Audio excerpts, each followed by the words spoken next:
नमस्ते, मैं हूं इरफान रिजवी और आप देख रहे हैं हमरा बिहार। इस वक्त हमरा बिहार का चुनावी यात्रा पहुंच चुका है अररिया में और अररिया के जोकीहाट और अररिया विधानसभा के बॉर्डर पर जो कि बैरगाछी चौक है। मेरे पीछे आप देख सकते हैं। पहले ये आप जो लंबी लाइन देख रहे हैं, ये लाइनें जो है इस चौक की आम समस्या बन चुकी है। करीब 1 किलोमीटर दूर का जो है ये जाम आप देख सकते हैं, काफ़ी लंबी जाम है जो कि अररिया के जोकीहाट विधानसभा की तस्वीर है और ये बैरगाछी चौक है। और अब यहाँ से हम शुरुआत करेंगे। इसी के जस्ट बाजू में जो है कुछ लोग बैठे हुए हैं, कुछ लोग खड़े हैं, उनसे हम सीधी चर्चा कर लेते हैं, कुछ बातचीत कर लेते हैं कि भाई ये जाम वगैरह कब से लगता है। क्या नाम हुआ आपका भैया? ये जाम की स्थिति कैसे? भाई यहाँ तो डेली का ये है, क्या कीजिएगा। मतलब जो कि पब्लिक अब छोटा सा चौराहा है, उस हिसाब से मतलब जाम लग जाता है। जो वर्तमान के विधायक हैं उसका कुछ समाधान वगैरह करते हैं कि नहीं करते? अब वर्तमान अब ये तो जगह बॉर्डर पे है। अब उधर से हमारे जो कि विधायक शाहनवाज भाई हैं, इधर से आबिदुर रहमान साहब हैं, तो विधायक दोनों का इधर आना नहीं होता है। दोनों ही विधायक क्यों नहीं आना होता कि भाई ये बॉर्डर पे हैं, उनका काम अररिया में है, उनका काम जोकी क्षेत्र में है। कभी अगर कोई मसला फंसा तभी पहुँचते हैं। जगह मुझे भी दे दीजिए, कुछ बात हो जाए आप लोगों से भी। क्या काम धंधा हुआ अररिया में? का तो हम लिस्ट बना के नहीं रखे हैं, लेकिन काम बढ़िया करते हैं। वो बढ़िया विधायक है, बढ़िया काम करते हैं, बढ़िया काम करते हैं। इस बार भी मौका ईमानदारी से काम करते हैं, बेईमानी से नहीं करते। तो यहाँ पर तो बड़ा समस्या देख रहे हैं जाम वगैरह का। इस पर क्या अब तो ये ज़मीन वाला का ये देन है कि चारों तरफ से सड़क को ही चाँप के लोग इस्तेमाल कर रहा है, तो जाम तो लगेगा ही। ओवैसी साहब की पार्टी बड़ा मेहनत कर रहे हैं। मतलब पिछले बार जोकीहाट से भर भर के उनको वोट मिला, उनके पार्टी के विधायक चले गए महागठबंधन में। अभी जो देश का माहौल है सब समझता है ना भाई। हम लोग अपने जान से, अपनी बीवी से, अपनी माँ से, अपने बच्चों से ज़्यादा मोहब्बत रखते हैं मोहम्मद सल्लल्लाहु अलैहि वसल्लम से। अगर उसका बैनर लगा तो यहाँ पूरे विरोध हो रहा है, तो लोग समझ ना रहा है। सेकुलर हिंदू भी तो इसके पक्ष में है। क्या माहौल है चाचा? क्या नाम हुआ आपका? हमारा नाम अजीमुद्दीन साहब, तस्लीमुद्दीन का भाई, सनफराज का चचा और शाहनवाज का अंकल। अच्छा, तो आप तस्लीमुद्दीन साहब के भाई हुए, अपने सगे भाई? सगा भाई हुआ कि मुसलमान है, वो भी हम भी मुसलमान हैं, भाई भाई हैं। वैसे तो सब भाई हुए अररिया के तस्लीमुद्दीन साहब के। तस्लीमुद्दीन का भाई हुए, शाहनवाज का अंकल है, सनफराज का चचा है। तो गाँव मेरा पड़ता है, गांव बैरगाछी टोला भगवानपुर जित्तू चौक का आदमी हम। मेरा नाम अजीमुद्दीन साहब। अजीमुद्दीन साहब, आपने कहा डालूंगा, सरफराज साहब को वोट करिएगा? हाँ, सनफराज को दूंगा। अच्छा, तो फिर शाहनवाज साहब अभी विधायक है, उनका क्या होगा? अब उसका क्या होगा भाई तो वो नहीं जानेगा, हम क्या जाने। हम तो एक ही को देंगे ना, अजीमुद्दीन साहब। और लोगों से बात कर लेते हैं। छोटा को दिया तो एक बार बड़ा को देंगे। तो पहले कौन सी बोल रहा तुमने? अरे एक बार छोटा को दिया तो एक बार बड़ा को देंगे। दो लड़का, दोनों भतीजा हुआ जी। नहीं, ये बताइए जरा सा। और आदमी से पूछिए ना भाई, पूछ रहे हैं। आदमी से क्या पूछे? बात जब वोट डालूंगा। किनको? सरफराज आलम को। सरफराज आलम को ये वोट करेंगे। अब ऐसी वोट कट्टा है। अब आप अपनी बात बताइए। वोट भाई सरफराज को देंगे। वोट क्यों देंगे? इसकी वोट देंगे, शाहनवाज को वोट देंगे। अच्छा, ओवैसी साहब को वोट नहीं करिएगा? नहीं, सरफराज आलम को। हाँ, सरफराज आलम को वोट। क्यों पिछले मरतबा मीम के टिकट से शाहनवाज आलम साहब विधायक रहे, जो पाला बदल कर आरजेडी में चले गए, लेकिन आदमियों के बीच में गलत मैसेज चला गया। इस बार हमको जहाँ तक लग रहा है, ये मतलब मेरी अपनी राय है कि ज़मीनी स्तर पर मीम जो है, मतलब ओवैसी साहब की जो पार्टी है, वो बहुत मजबूत नज़र आ रही है। और इस बार जो कि मैं शायद वही कामयाब हो, और या फिर सरफराज, ये दोनों में हमको ज़्यादा चांस, लेकिन हमको ज़्यादा चांस ओवैसी साहब की पार्टी के लग रहा है। और यहाँ और हम खासकर अररिया प्रखंड में हैं, तो हम अररिया प्रखंड की बात करेंगे।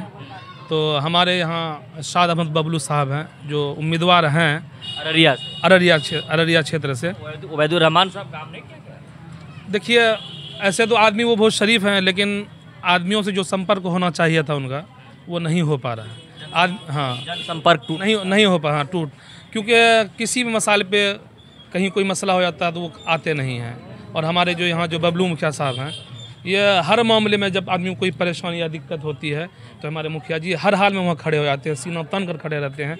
और दूसरी चीज़ यही, उनको बोलिए कि ओवैसी साहब की पार्टी में चले जाएंगे। आपने कहा ओवैसी साहब। देखिए मैं कोई नेता नहीं हूँ, मैं घूमता हूँ तो देखता हूँ कि भाई कहाँ को कौन सी पार्टी मजबूत नज़र आ रही है। अररिया में कौन पार्टी? अररिया में देखिए, या तो जेडीयू या कांग्रेस। लेकिन हमेशा से कांग्रेस का ही यहाँ दबदबा रहा है। इसका परंपरागत सीट रही है। हाँ, हमेशा दबदबा रहा है यहाँ से कांग्रेस का। लेकिन हो सकता है इस बार अगर जदयू का टिकट बबलू साहब को मिले तो जदयू की टिकट से इंशाल्लाह बबलू साहब कामयाब हो जाए। हमारे सरकार नीतीश कुमार के चाहिए, कवर का बाउंड्री किया है, मदरसे में खाने दिया बच्चा को, 5 लेटरिन रूम दिया है, 350 नीतीश कुमार दिया है। अररिया पटना जाने के लिए 4 घंटा लग रहा, तब आप 4 घंटा में पटना पहुंच रहे हैं। पूर्णिया जाने में 10 घंटा लग रहा, तब आप 2 घंटा में पूर्णिया पहुंचते हैं। हमारे पब्लिक, हमारे बिहार में चाहिए तो नीतीश कुमार सरकार, मुख्यमंत्री चाहिए। हम ये चाहते हैं कि हमारे देश में, हमारे राज्य में, हमारे गांव में, शहर में पढ़े लिखे नेता हो जो हमारी तकलीफ़ों को समझ सके, हमारी हर मुश्किलों को हल कर सके, हमारी बातों को, हमारी आवाज़ों को सरकार तक पहुंचा सके। हम इसलिए चाहे वो सीट लाए या ना लाए, चाहे वो जीते या ना जीते, हम इकट्ठे होकर खुद भी देंगे और दूसरों को भी कहलवा कर, उनको मोटिवेशनल बातें बताकर उनको कहेंगे भाई आप इनको वोट करो, क्योंकि वो पढ़े लिखे हैं, समझदार हैं, वो हर फैसले अपने अच्छे दिमाग से, क्योंकि शिक्षित लोग जितने भी होते हैं, पढ़े लिखे होते हैं, वो बड़े ही अच्छे से सोचकर फैसला लेते हैं। तो अवैसी साहब ने कहा था कि हमें कर लो गठबंधन में, हमें शामिल कर लो, लेकिन उन्होंने कोई भी जवाब ना दिया, उनको शामिल नहीं किया, जिसकी वजह से हम उनको बिल्कुल भी सपोर्ट नहीं करेंगे। अगर वो चाहते कि मुसलमानों का भला हो, अगर वो चाहते कि हाँ भाई कि हम भी मुसलमानों का भला चाहते तो उसको शामिल कर लेते, लेकिन उसको शामिल नहीं किया। उनको ये बड़ा फैक्टर होगा इस बार। हाँ, इस बार ये मेरे हिसाब से ये जो हमारे जो राहुल गांधी वगैरह जो भी हैं, कांग्रेस जितने भी हैं, शायद ये बड़ा फैक्ट रहेगा उन लोगों के लिए, बड़ा एक ये रहेगा कि उनको शामिल कर लेना चाहिए था। अवैसी इस बार समझ चुका है कि कौन लोग पलट सकता है, पलटूराम लोग कैसे होते हैं, उनको इस बार अच्छे से इल्म हो गया। क्योंकि इंसान को अगर एक बार धोखा मिलता है तो वो आगे फिर समझ जाता है, धोखा मिलने से ही सीख मिलती है ना। ये गया तो वो काम क्या करेगा। देखिए, इस वक्त हमारी मौजूदगी जोकीहाट विधानसभा में है, जो कि अररिया से लगता है। आगे भी जो है अररिया के तमाम विधानसभा में हम चलेंगे और वहाँ की एक एक तस्वीर से हम आपको रूबरू कराएंगे। फिलहाल जोकीहाट के बैरगाछी चौक पे हम मौजूद हैं और बैरगाछी के जो लोग हैं वो लोगों ने अपनी बात को रखी। और एक चीज़ है कि जिस तरीके से जोकीहाट में पिछले विधानसभा के चुनाव में ओवैसी के नाम पर शाहनवाज आलम जीते थे, लेकिन इस बार जो है कौन जो है मुस्लिमों के रहनुमा होंगे, किसको अपना रहनुमा बनाएंगे, ये आने वाला चुनाव तय करेगा। यहाँ हिंदू मुसलमान की बात नहीं है, बात है यहाँ काम की। काम जो करेगा वो वोट का हकदार होगा। अभी वाले विधायक काम नहीं किए क्या? अभी वाला विधायक था वो चुपचाप करना, टिकट लेकर जाकर सोच रहा, कोई न देखा कि कौन पब्लिक मर गया कि खप गया कि क्या हुआ नहीं हुआ, कोई बातें नहीं। वो तो करना उसको सोच करता है, करना है वो करना ही। आँख को ऐसे टान के तब दिखता है, कुछ नहीं दिखता। कौन काम करेगा विधायक का या पब्लिक का? काम जो भी किया यहाँ छात्रा में, वही मुखिया ये सब लड़ झगड़ करके जितना जो काम हुआ, जहाँ जहाँ रोड तोड़ हुआ वो बनाया बबलू मुखिया। तो शाहनवाज साहब चुनाव इस बार हरा देना है।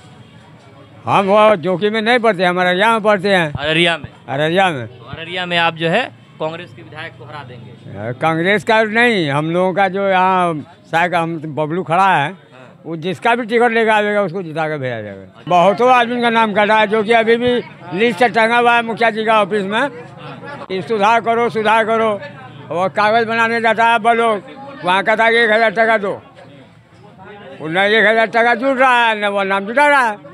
1000 रुपया देना है तब वो कागज बना के देगा, तब वो वोटर लिस्ट में जुटावेगा।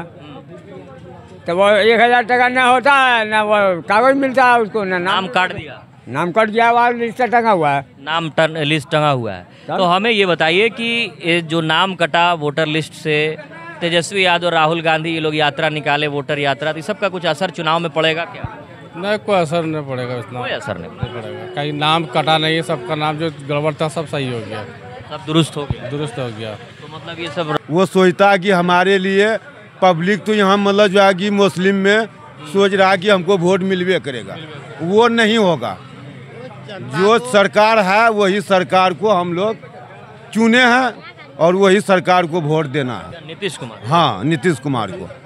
नीतीश कुमार तो मोदी जी के साथ जो भी है वो मोदी का साथ है तो मतलब डबल सरकार है नहीं वो, डबल इंजन, हाँ, एकदम डबल इंजन है। डबल इंजन की सरकार तो आज 20 साल से किया है इतना, तो उसी का बदौलत किया हुआ है नीतीश कुमार की। हाँ, उसी का। 1-2 सीट अगर ओबीसी साहब को मिल जाए तो सब कुछ होने वाला नहीं है। जिसकी सरकार है काम वो करेगी, जो केंद्र में सरकार है उसकी नीतीश कुमार की, वो काम करेगा। हम लोग के यहाँ अररिया जो विधानसभा जो अभी जो लड़ने के लिए जा रहा है साद अहमद उर्फ बबलू, या हर जगह हर गली में हर जगह वो घूमते हैं और नौजवान है, लड़का है और काम करने वाले हैं बढ़िया, इनको टिकट मिलना चाहिए। ऐसे आदमी को विधानसभा में रहना चाहिए। हम जिला परिषद उम्मीदवार हैं। जिला परिषद उम्मीदवार हैं। आप जिला परिषद के उम्मीदवार हैं? जी। कौन क्षेत्र से लड़ते हैं? अररिया क्षेत्र। अररिया क्षेत्र। क्षेत्र संख्या? अररिया। अररिया क्षेत्र से आप जिला परिषद लड़ते हैं? जी, लड़े हैं। लड़े हैं? हाँ, हार गए हैं। कितना वोट मिला आपको? 10 वोट का हार पे 10 वोट मिला आपको? 10 वोट का हार पे हार गए। 10 वोट से हारे? हाँ, सही बोल रहे हैं? मजा सारे सबूत है मेरे पास। सारे सबूत है? हाँ। अच्छा, तो आप जिला परिषद लड़ते हैं तो क्या सोच के लड़ते हैं? समाज का सेवा भावना रहता है कि भाई समाज में कुछ काम सबको लेके चलना हमको। हाँ, इस बार एमएलए का नॉमिनेशन देंगे, इस बार विधायक को लड़ना है। हाँ।